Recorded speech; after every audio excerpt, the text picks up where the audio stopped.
exactly.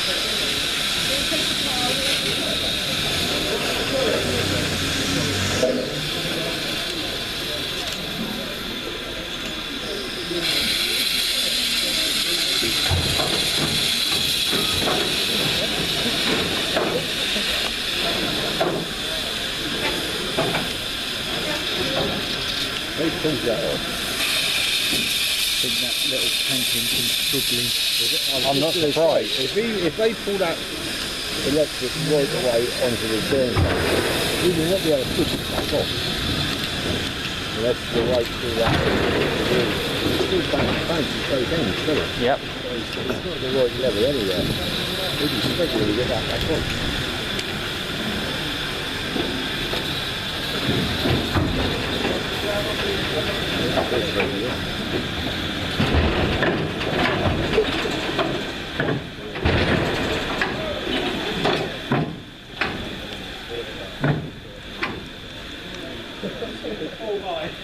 Yes, definitely. Good morning, afternoon, good night. That was a lovely day, wasn't it? Hello everybody. Now I'll try and keep this brief. There's a line I've never used before. Yeah, I'm Les Ross, somebody has to be, and I am standing up. Well, what can I say? I don't know, I should have scripted something really, shouldn't I? Just very briefly, for those that don't know what this is all about and really don't care, because I know this is a steam job, this locomotive is here today, 50 years old. It actually emerged from Doncaster Works, Ebargum, 50 years ago in December. So you could say 50 years ago today they were probably, I don't know, thinking about painting it or something. And so to celebrate its 50th birthday, I thought, well, what shall we do? And I thought, well, we could change the name. Now, because it was named after me. By the way, I did not buy this locomotive and then name it after myself, although I did think about it. It was already named after me by Virgin Trains for some strange reason. Well, the reason was I used to do the breakfast show on BR&B Radio in Birmingham, and I've outlived that. And on the day I left, after 26 years, they said two things. They said, good riddance, and also, here's a present. And the present was that they got Virgin Trains to name this loco after me, because I was a bit of a train spotter stroke railway enthusiast. So that came as a bit of a shock. And then after a year or so, loco was withdrawn because these pendolinos had been invented. And then it went into store for a couple of years in Lincolnshire. You've got to keep them somewhere. And then I thought, well, I can't let this go, can I? For goodness sake. So I was a volunteer here at Tyseley. Nothing too major. I helped clean the coaches, and still do. So if you're travelling on a vintage train in the near future, stop complaining about the dirt. And I talked to Bob Meanley, chief engineer at the works here. He said, what am I going to do? So between us we had one of those mad conversations that ended up with, well, you could buy it. So I got a paper round. In fact, 2 paper rounds. And I mopped the supermarkets at the weekends and saved up and bought it. This is the very short version of the story. And then madly, Bob Meanley and Vintage Trains ran it on charter trains. Doesn't get any balmier than that, does it, eh? I still can't get over it, to be honest. For the last 4 or so years it's lived at Euston in London, depot just outside Euston on the West Coast Main Line, because most of its work really is out of Euston. It doesn't work well out of Waterloo, I know that, we tried it. And actually, I mean, what a tribute to Tyseley, because, you know, I think they're still the only kind of establishment of this nature that have restored steam, diesel and electrics. I think that's still a single unique boast.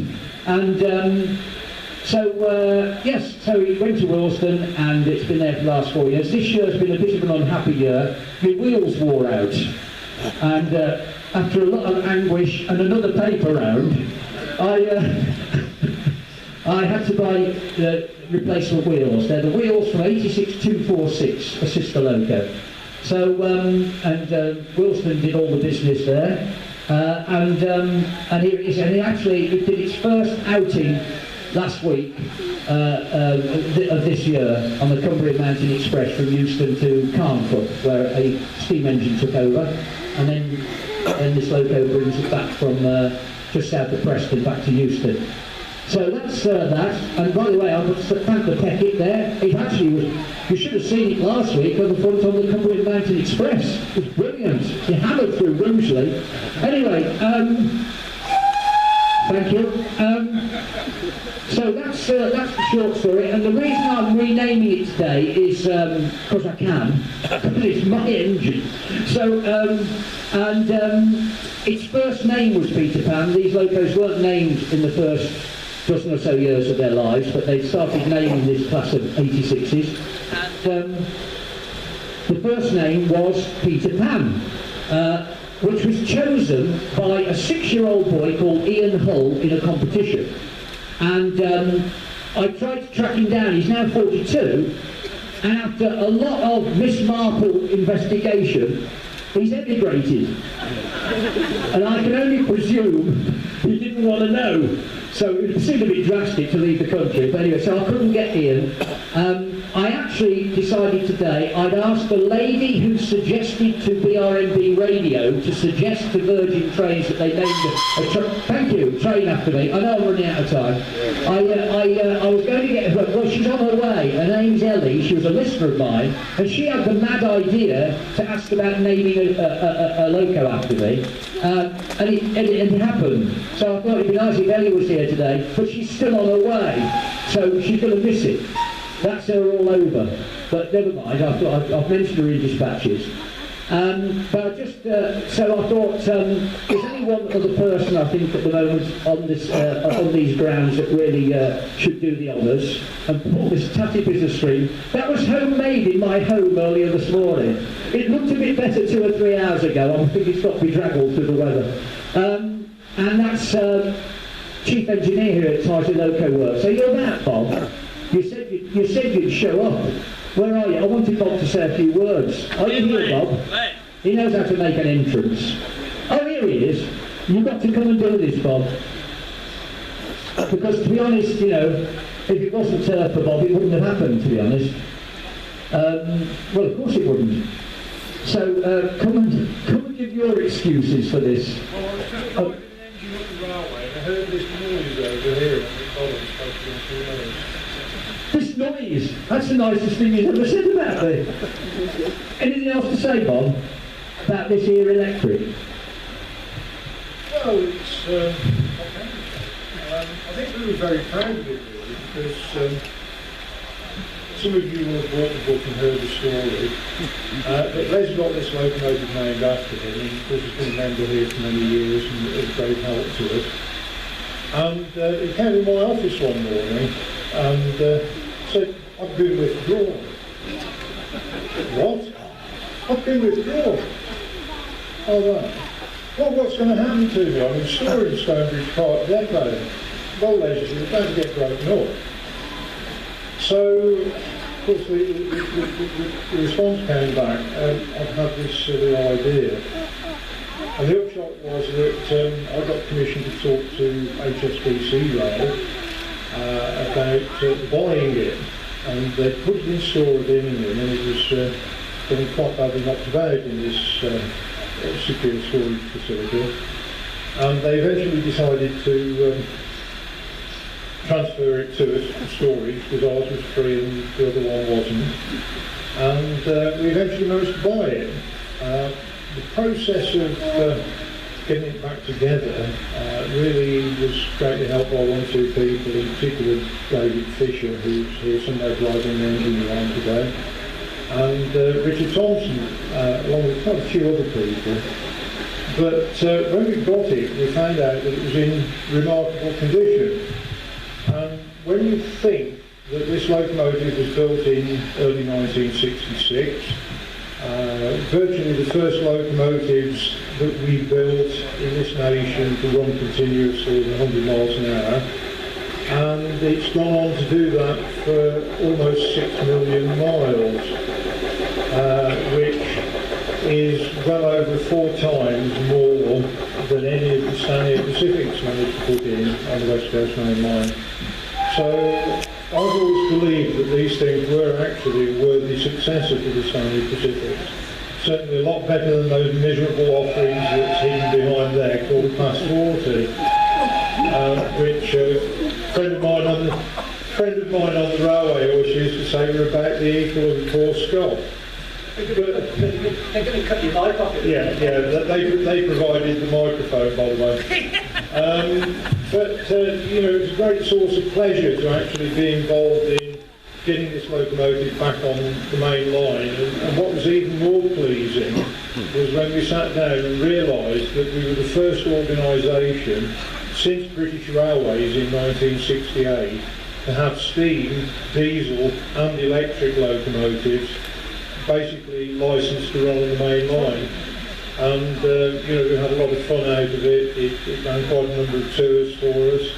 And Les has gone off now. It's got a whole new career working out of Willesden, which has a slight benefit compared to us in that they've got wires up there, and you can plug it into the mains periodically and keep it warm and dry and everything else.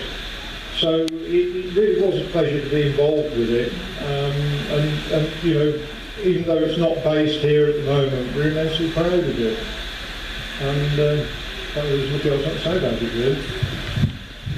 Well, you thought of something, didn't you, Bob? And actually, I mean, Willesden has been its home for most of its life, hasn't it, on and off, about 30 odd years. But, so it's probably where it should be now. But Tyseley is definitely its heritage spiritual home, isn't it? Which is why I'm so glad it's back here today to do this. And there's nothing else to do this weekend anyway, so what are you going to do? That's all right. So that's that. And by the way, just a spooky thing before Bob pulls this illustrious string. Pull it this way, Bob, and it should work. And if Dave riveted it on right, it won't come off. Yeah, no, it is on, yes. I said, will Velcro do? But apparently not, no.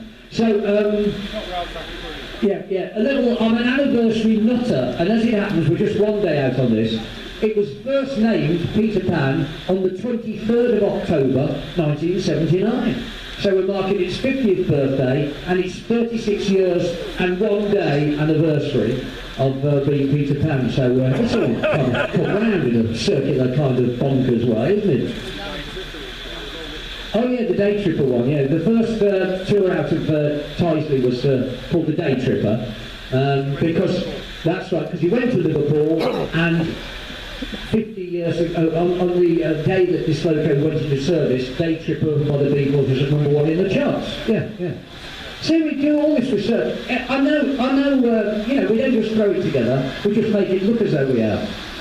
Right, well that's about it. Ellie hasn't arrived, as she knows. She's late for her own unveiling, I don't know. So Bob, I'm going to ask you to do the honours and pull us, it's not the last much longer anyway, is it? And just pull the string on this, you probably know what it is. If it says anything other than Peter Pan, I'll be very surprised.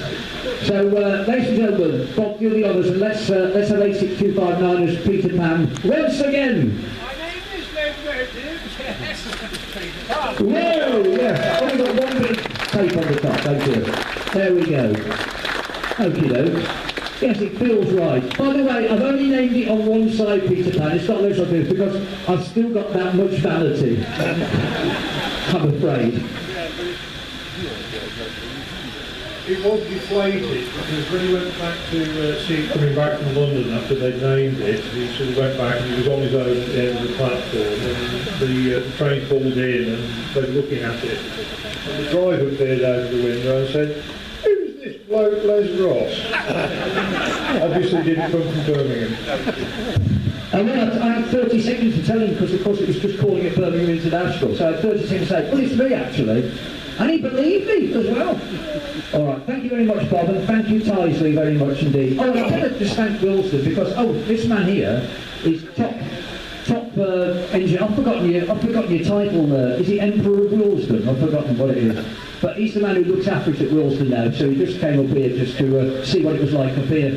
as a proper depot. Oh no!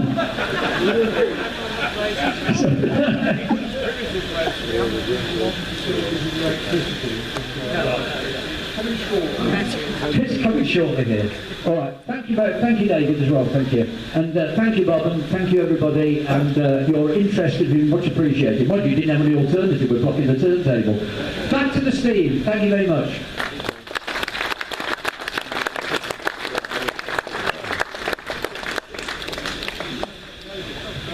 Oh, they've never met. Oh, look at this. This is an emotional moment. Boss meets boss. Don't know what's going to happen now. Where are we going now? Carlisle? It's my magic. No lectures.